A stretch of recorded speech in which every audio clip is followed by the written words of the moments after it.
MSME sector को बढ़ावा देने के लिए आईआईए के राष्ट्रीय अध्यक्ष अशोक अग्रवाल ने एक मास्टर प्लान तैयार किया है। हमारे साथ खुद अशोक अग्रवाल जी हैं। सर, एक मास्टर प्लान तैयार किया जिससे एमएसएमई सेक्टर को बढ़ावा दिया जाएगा। क्या कुछ मास्टर प्लान है? सबसे पहले सर इसके बारे में बताइए।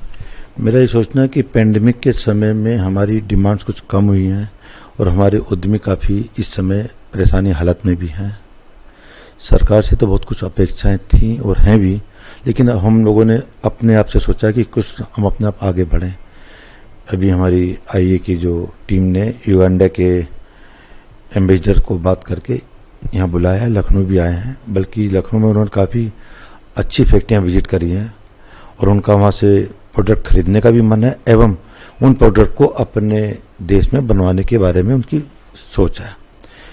इससे हमारे उद्यमियों का भी विकास होगा और उद्योग का भी विकास होगा। इसी तहत इस टीम को मैं कल शाहजहानपुर लेके जा रहा हूँ। बाद शाहजहानपुर जाएंगे बल्कि शाम को, ताकि बड़े जिलों के अलावा छोटे जिलों को भी कुछ बेहतर काम करने के मौके मिल सकें, ऐसा मेरा सोच है। इसके बाद हम अन्य देशों के प्रतिनिधियों से मिलेंगे, एम्बेसडर से मिलेंगे और उनको अपने प्रदेश में लाएंगे और अपने छोटे छोटे जिलों में लेके जाएंगे, ताकि वहाँ की क्या उत्पाद वो खरीद सकते हैं और वहाँ से हम क्या चीज़ लाके अपने यहाँ सस्ता प्राप्त कर सकते हैं। ये हमारी सोच है।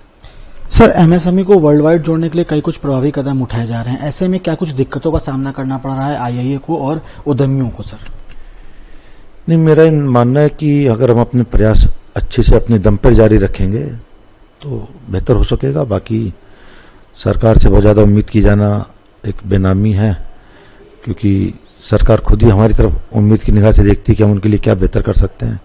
तो इसलिए हम अपने ही सोच, अपने विचार, अपने साथियों को लेके चल रहे हैं और जो बेहतर से बेहतर अपने उद्योग के लिए कर पाने की कोशिश कर रहे हैं, करेंगे। सर, शाहजहांपुर जा रहे हैं आप, क्या कुछ एजेंडा इसका है? शाहजहानपुर में हमारे यहाँ देखिए सबसे बड़ा क्रॉप एरिया है, खेती का सबसे बड़ा साधन है। वहाँ पर कुछ खेती के संबंधित इक्विपमेंट्स भी बनते हैं। इनकी इच्छा थी, वहाँ पर कुछ टिम्बर के ऊपर प्रोडक्ट बनते हैं जो इनके पास प्रचुर मात्रा में है। इनका सोचना है कि जो रॉ मटेरियल उनके यहाँ है तो यहाँ के उद्यमी जाके उसको प्रोड्यूस करें और जो चीज़ वहाँ पर एक्स्ट्रा है वो यहाँ पर लाई जाए। इसी तहत उनको मैं उस क्षेत्र में ले जाना चाह रहा हूँ। सर, अन्य जिलों में भी ले जाने की कवायद जारी रहेगी? अन्य जिलों में भी ले जाएंगे। इसके बाद हम और अन्य देशों के भी एम्बेसडर से बात करेंगे, वहाँ के उद्यमियों से बात करेंगे, उनको बुलाएंगे और लेके जाने का प्रयास करेंगे। सर, चाहे केंद्र सरकार हो चाहे राज्य सरकार हो, लगातार एमएसएमई को बढ़ावा देने के लिए कई कदम उठा रही है, लेकिन फिर भी जो तालमेल है उद्यमियों का और सरकार का वो नहीं बैठ पा रहा है। इसके लिए क्या कुछ दिशा निर्देश तय किए गए हैं और क्या कुछ प्रभावी कदम उठाए जाएंगे? सर, एक्चुअली लगातार एमएसएमई के लिए सरकार कहती तो है कि बहुत इम्पोर्टेंट सेक्टर है, लेकिन उतना महत्व दे नहीं पाती है। मैं अपने प्रदेश में देख लीजिए कि एमएसएमई के जो प्रिंसिपल सेक्रेटरी हैं उनके पास 5 और अन्य महत्वपूर्ण विभाग हैं। डीआई कानपुर से हैं, कानपुर जाना है, जल्दी पहुंच नहीं पाते हैं।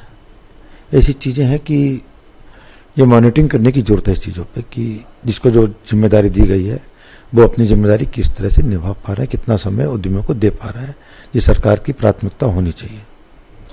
सर, आईआईए हो चाहे अन्य संगठन हो, लगातार उद्यमियों को बढ़ाने के लिए काम कर रहे हैं। सरकार भी लगातार जो है वो छोटे उत्पादों को बिक्री के लिए भी तमाम तरीके के इंतजाम कर रही है, लेकिन फिर भी जो उद्यमी है वो अभी भी परेशानी से जूझ रहा है, चाहे वो कोरोना काल हो चाहे वो लॉकडाउन हो। सर, इसलिए क्या कुछ कदम उठाए जा रहे हैं आप लोगों की तरफ से जिससे उद्यमियों की परेशानी थोड़ी कम हो सके? निश्चित रूप से कोरोना काल में उद्यमियों की कमर टूटी है, लेकिन उद्यमी का मतलब ही है कि हम अन्य लोगों से बेहतर और मेहनत करके ही काम करते हैं। हमारे हौसले कम नहीं हुए हैं। हम लोग लगातार आत्मनिर्भरता की तरफ बढ़ रहे हैं। हम आगे मेहनत कर रहे हैं। सब लोगों में जोश आ रहा है। धीरे धीरे हम लोग पट्टी लाइन पर आ रही है और बेहतर काम करने की दिशा में बढ़ रहे हैं और बढ़ेंगे।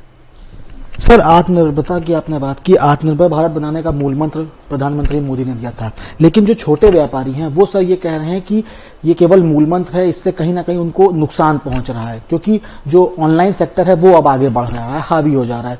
तो इसके लिए सर क्या कुछ कदम उठाए जाएंगे? देखिए, जैसे जैसे शिक्षा बढ़ती है, डिमांड बढ़ती है, लोग बेहतर चीज़ खरीदना चाहते हैं कम पैसे में। ये उनका मूल अधिकार है। हम ये कहें कि ऑनलाइन व्यापार बंद कर देंगे, ये संभव नहीं है। हमें उनके सामने कंपटीशन में आना ही होगा। लेकिन ये निश्चित सी बात है, हमारा मोहल्ले का, गली का दुकानदार अगर मेहनत से काम करता है तो वो कभी पीछे नहीं रह सकता।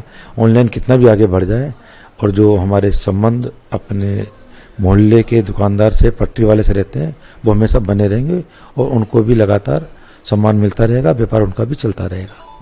आखिरी सवाल सर पूछना चाहूंगा, जो छोटे उद्योग के व्यापारी हैं, उद्यमी हैं, उनको क्या कुछ संदेश देना चाहेंगे सर?